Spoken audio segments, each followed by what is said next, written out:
When I was in college, I used to house sit for a family every year while they went on their annual vacation. I had experienced a few creepy things in their house before, but nothing ever serious enough to make me quieten till one night changed everything. At the time, I was in my early 20s, juggling multiple side hustles to make ends meet. The family was traveling abroad for 2 weeks with no phone service. If anything happened, I was on my own. They paid me well, and I had grown attached to their 4 cats, so I agreed without hesitation. For the first few days, everything was fine. I went to class from their house, enjoyed having a quiet space to myself, and appreciated not having to deal with my complicated home life. Then, things started getting strange. One evening, my boyfriend came over with dinner. We ate in the guest bedroom, watched television, and talked for hours. But as the night went on, he started getting anxious. "I don't know why, but I have a really bad feeling," he admitted. "You should come stay at my place tonight." I brushed it off, reminding him that the neighborhood was safe, the house had an alarm system, and the cats kept me company. He was reluctant, but eventually left. That's when it started. As soon as I locked the doors and got into bed, the television turned on by itself. At first, I thought I had accidentally sat on the remote, but when I looked, it was still on the nightstand. I turned the television off only for it to turn back on a few seconds later. This time, the screen was just static. No channels, no sound, just a black and white haze. I turned it off again. It turned back on. My heart pounded as I finally yanked the plug from the wall. Telling myself it was just a wiring issue, I moved to the couch and somehow managed to fall asleep. The next evening, my boyfriend came over again. I told him about the television, and he insisted I should have left. But I was stubborn. I had already committed to the job and I needed the money. As we settled in to watch a movie in the living room, we both heard it. A soft, high-pitched cry coming from the basement. My blood ran cold. My boyfriend looked at me. "You heard that, right?" I nodded, my mind racing. I remembered from working at an animal shelter that cats could sometimes sound like crying babies when they were distressed. I counted the cats, only 3 were in the living room. The youngest one was missing. Figuring he had gotten stuck somewhere, I grabbed a flashlight and went downstairs. The crying got louder. I called his name with each step, but when I finally reached the bottom, the sound stopped. The room was empty. I searched everywhere.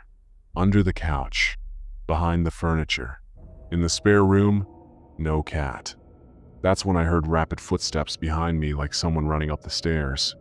I spun around. Nothing. Terrified, I bolted up the stairs. As soon as I reached the kitchen, my heart dropped. My boyfriend was standing there, his face pale. Surrounding him were all 4 cats. "They just came out of the bedrooms," he whispered. None of them were downstairs. I felt a chill crawl up my spine.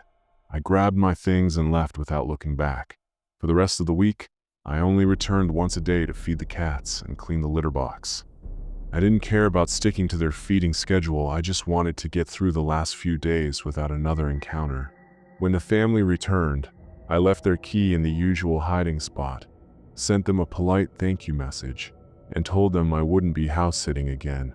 Looking back, I should have stopped sooner. Every year, the strange occurrences had escalated. I don't know what was in that house, and I don't want to find out. All I know is that I was never alone. I've always loved animals since I was a child. That passion led me to a career as a veterinary assistant. On the side, I also ran a small pet sitting business, offering to stay in people's homes while they were away. It was usually an easy gig: feed the pets, keep them company, and make sure nothing went wrong. But one weekend job changed everything. A man named David reached out, asking if I could watch over his African gray parrot, Oscar, and his cat, Luna, while he was away on a business trip. He was willing to pay $500 for 2 nights more than my usual rate, but he insisted he wanted someone with experience. We agreed to meet at his house for a walkthrough. David's house was unremarkable, one of those suburban homes that looked identical to all the others on the block. He was in his late 50s, a quiet but polite man with graying hair and sharp eyes. He showed me around, explained Oscar's routine, and gave a brief rundown of Luna's needs.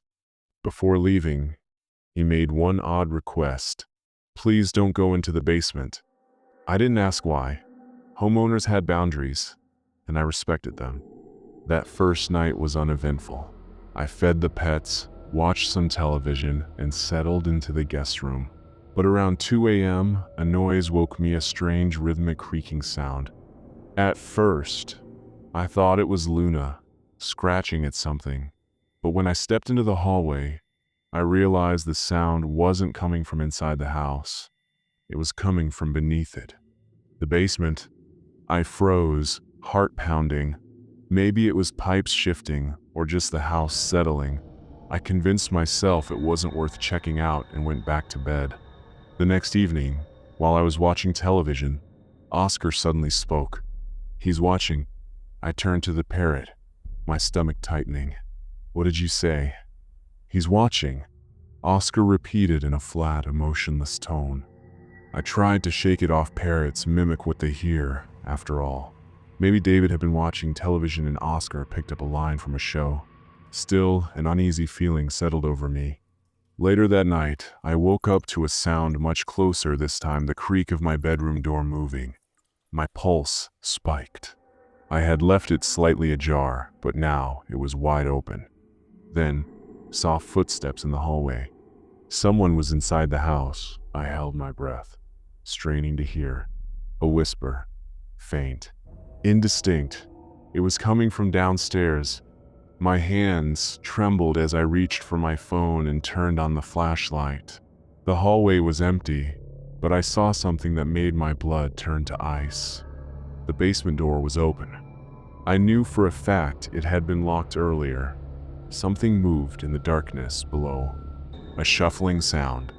I grabbed my bag, threw on my shoes, and sprinted out of the house, leaving the key on the kitchen counter. I didn't care about my payment. I didn't care about the pets. I just needed to get out. As I backed out of the driveway, I glanced at the house one last time, and in the dim glow of the porch light, I saw it.